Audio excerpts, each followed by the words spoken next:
क्यों रेखा मांग में लगाती है सिंदूर? किसके नाम उनके मांग में होती है सिंदूर? और लोग जानना चाहते हैं कि आखिर वे किसके नाम का सिंदूर अपनी मांग में सजाती है। रेखा 69 साल की हो चुकी है, लेकिन बढ़ती उम्र का असर उन पर टिकता ही नहीं। 69 साल की उम्र में क्या उन्हें अकेलापन और तन्हाई नहीं सताती? खुलेआम अमिताभ के लिए अपने प्यार का इजहार करने वाली सदाबहार अभिनेत्री रेखा अपनी शादी के बाद दूसरी शादी पर पति और जीवन साथी पर किस तरह की सोच रखती है? खुलेआम इंटरव्यू में उन्होंने किया है कबूल की हो चुकी है उनकी शादी। रेखा का अमिताभ से क्या रिश्ता रहा है, ये किसी से छुपा नहीं है।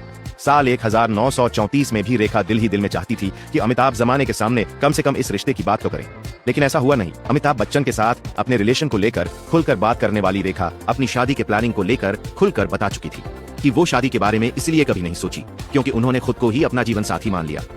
इस उम्र में वह अकेली है क्योंकि वह बिल्कुल भी किसी को नहीं चाहती अपने जीवन में, और उन्होंने तय कर लिया है कि वो जीवन भर जिंदगी की आखिरी सांस तक अकेली ही रहेगी। रेखा ने इस बारे में तब कहा जब दिल्ली बेस्ट बिजनेसमैन मुकेश अग्रवाल के साथ उनकी शादी के बाद 1 साल के अंदर रेखा ने अपने पति को खो दिया था।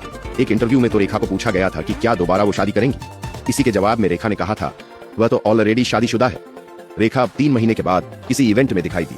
आखिरी बार रेखा को बॉलीवुड के मिस्टर परफेक्शनिस्ट उर्फ आमिर खान की बेटी इरा खान के वेडिंग रिसेप्शन में देखा गया था। रेखा बॉलीवुड फिल्म मेकर संजय लीला भंसाली की आगामी सीरीज हीरा मंडी का ग्रैंड प्रीमियर अटेंड करने पहुंची और अनंत अंबानी के वेडिंग में भी दिखाई दी।